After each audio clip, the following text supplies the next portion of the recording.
Hello, my name is Madison, and I'm 34 years old. When I was growing up, my biggest dream was to be a journalist or work with magazines. I loved writing and was good at keeping up with trends. So it wasn't surprising that I decided to study journalism and media in college. After I graduated, I worked for several companies, but none of them were the big famous ones. I didn't mind because I was doing what I had always dreamed of. Eventually, I got a job at a pretty big company and felt like I had finally made it. A few years after I graduated college, when I was about 28, I met my husband, Scott. Scott's family was pretty wealthy and had their own business.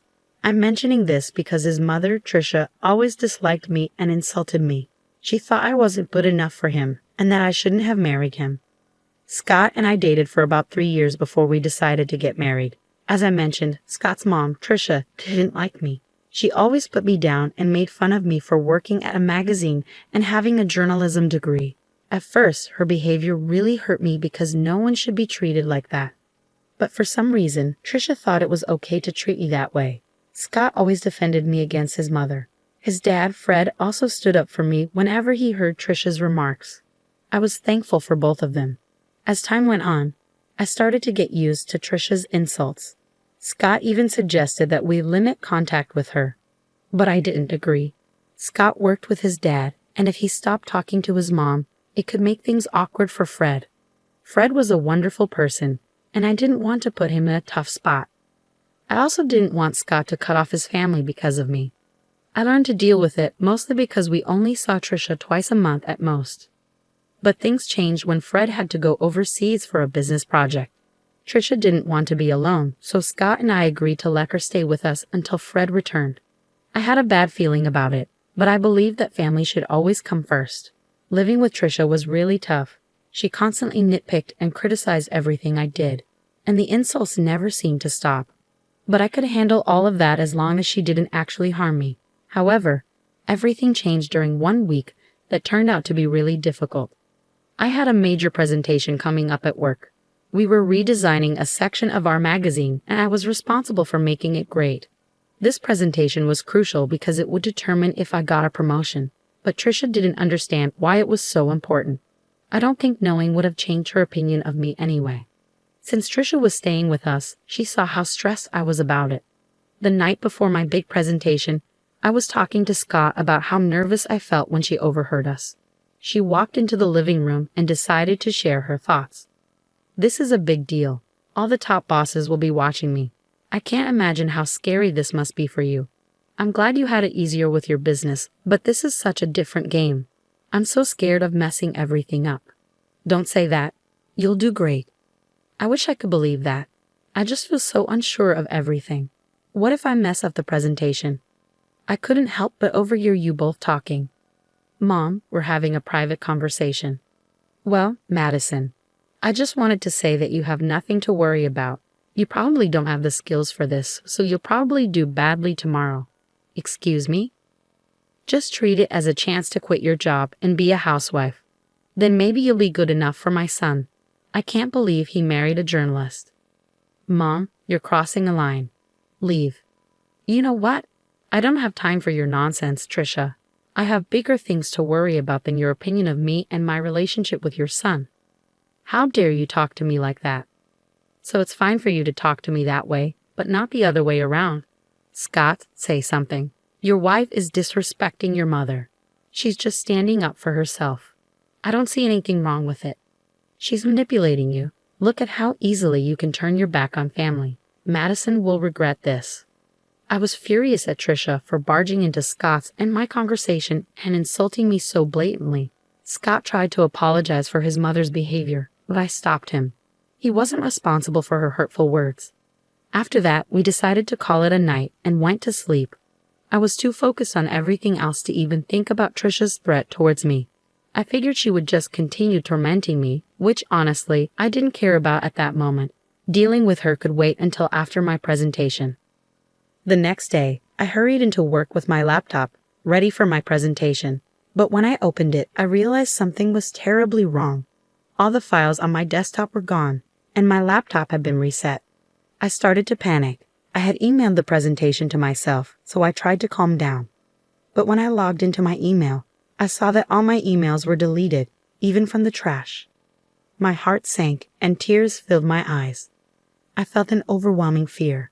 I had to explain everything to my boss, who was not happy. He yelled at me for a while before telling me not to bother with the presentation because he had someone else do it in case I messed up.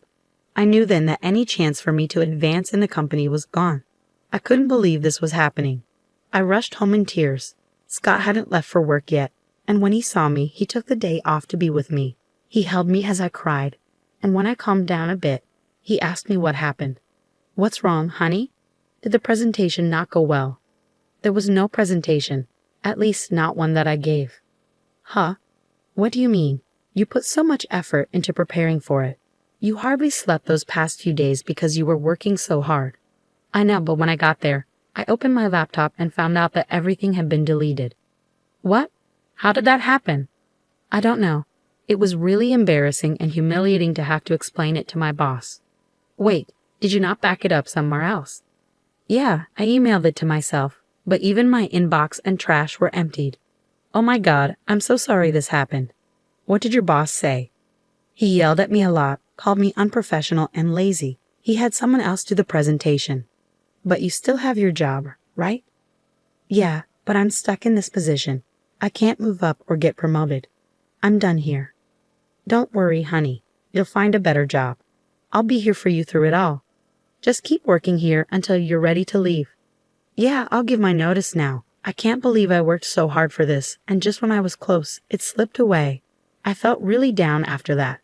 I take pride in doing well on my projects, so what happened was really tough for me. It was traumatic, to say the least. I wasn't given any more important work at my job. I held off on quitting, but after another week, I knew it was time. I handed in my notice and waited for my time to be up. Through it all, Trisha seemed strangely happy. She saw me crying once and made remarks about how she knew I would fail. At first, I was mad at her, but then I started thinking about her behavior. Maybe she was happy because she thought I would finally become a housewife. Or maybe she was happy because she had something to do with my career falling apart. I can't quite explain it, but I had this gut feeling that Trisha had something to do with my laptop troubles. I wanted to talk to Scott about it, but I needed evidence first. So I decided to set up a hidden camera in the office to catch Trisha in the act. I ordered a camera disguised as a smoke detector and installed it on the ceiling. I connected it to my phone and got ready to implement my plan. The next step was to somehow let Trisha know about my upcoming presentation.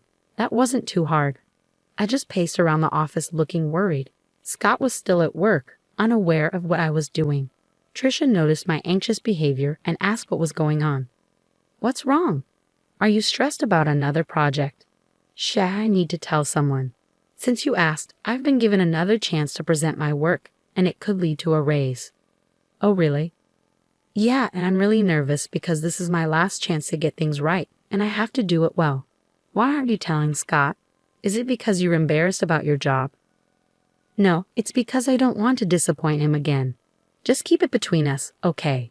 I'm not promising anything, but it'll be interesting to see what happens tomorrow." "Why do you always want me to fail?" "I just think you'd be better off as a housewife. It's less embarrassing than what you're doing now." "I don't have time for this, and I don't care what you think. Please leave me alone so I can practice my presentation before Scott gets home." Trisha left, but not before giving my laptop a look and smirking at me. I had a feeling something was up. I stayed in the office a little longer, only leaving when Scott came home. Trisha didn't mention my presentation, but she kept smirking at me during dinner. After we went to bed, I checked the footage from the hidden camera on my phone, keeping an eye out for any movement. Scott and I watched a few episodes of our favorite TV series as usual. There wasn't any action until midnight when Trisha entered the office. I quickly showed Scott what was happening on my phone. He seemed puzzled at first, but then he saw Trisha messing with my laptop until it shut off and restarted. Scott looked at me shocked. I explained what I had done, and he was furious with Trisha.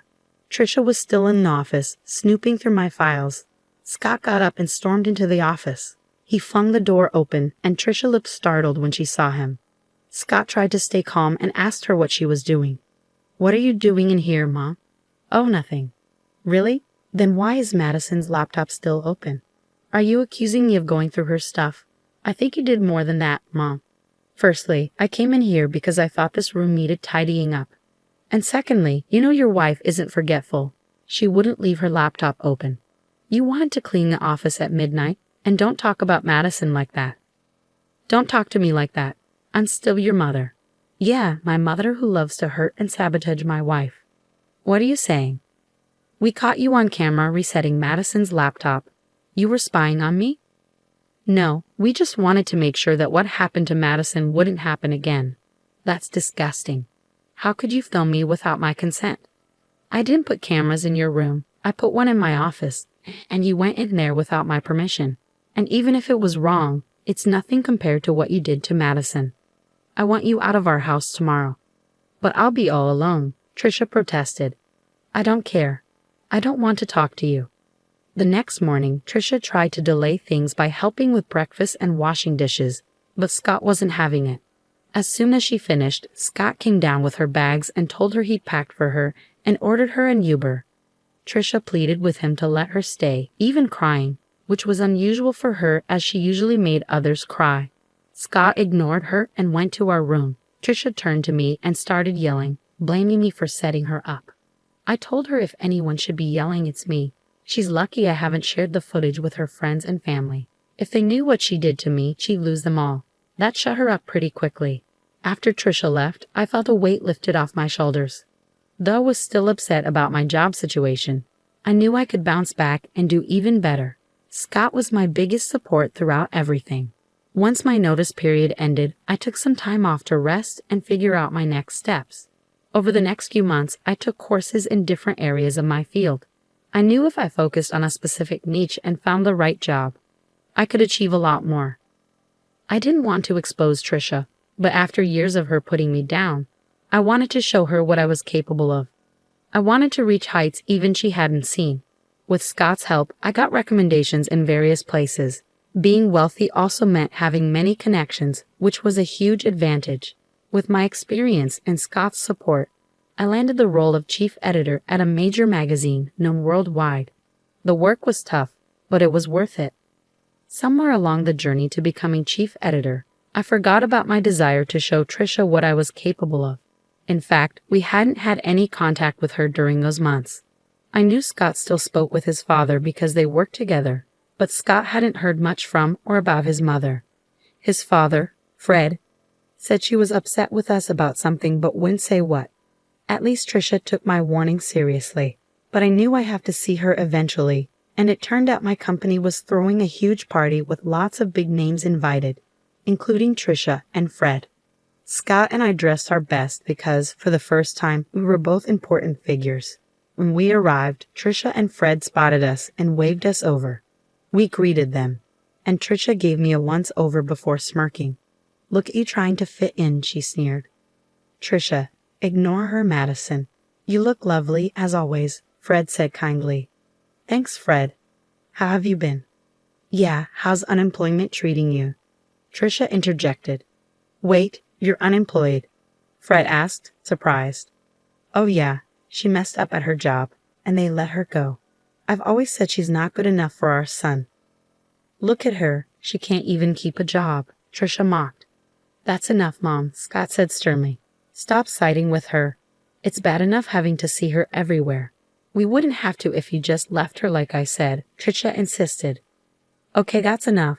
Either you stop talking or I'm leaving, Scott warned. But Madison, sweetie, if you need a job, let me know. It would be great to work with you, Fred offered sincerely. That's really kind of you, Fred, but I can't accept the offer, I replied. Of course not. I told you she's lazy and incompetent, Trisha muttered. Just then, my name was called, and people started cheering. I looked towards the small stage, and the CEO was there, waving and motioning for me to come up. I turned to Fred and Trisha, excusing myself. Fred looked amused, but Trisha seemed confused and angry. The CEO gave a speech, praising my work in the company and my ability to innovate and bring new ideas to the magazine. The audience cheered loudly, asking for a speech. I thanked Scott for his support and all my colleagues who helped make the magazine what it is. I ended by thanking one person who doubted me because their negativity pushed me to be better. As I walked off the stage, Everyone stopped me to congratulate me and ask about the unnamed critic, but I kept that to myself. I made my way over to the table where Fred, Trisha, and Scott were seated. Scott hugged me tightly, congratulating me, and Fred stood up to hug me too. Trisha glared at me.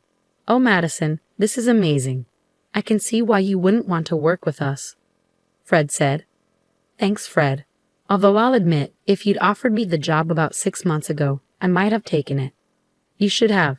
At least then you'd be paid more," Trisha snorted. "Paid more? I could never put a price on this," Fred replied. "Right. She's not worth all that money," Trisha scoffed. "No, I mean I couldn't match what she's earning right now." "What do you mean?" Trisha asked, confused. "Do you want me to tell her, Madison? It might come off as boasting if I say it," Fred offered. "Madison makes at least 5 times more than I do in her current position," Fred revealed. "Here. How? Oh yeah, she must be making way more than Scott or I could ever imagine," Trisha exclaimed. "That can't be right. You must be mistaken," Trisha insisted. "He's not mistaken, Mom. I really did mean it when I thanked you. You've been nothing but a bully to me, and I hope seeing me more successful than anyone in your family stings. Anyway, I have other people to talk to. Excuse us, Trisha. Fred, feel free to join us anytime." "Goodbye," I said as Scott and I left a stunned Trisha at the table. Fred laughed and raised his drink to me as Scott and I walked away. I'd never felt more alive and satisfied. It was an incredible accomplishment, and I'm grateful to Scott for his support. Thanks for listening.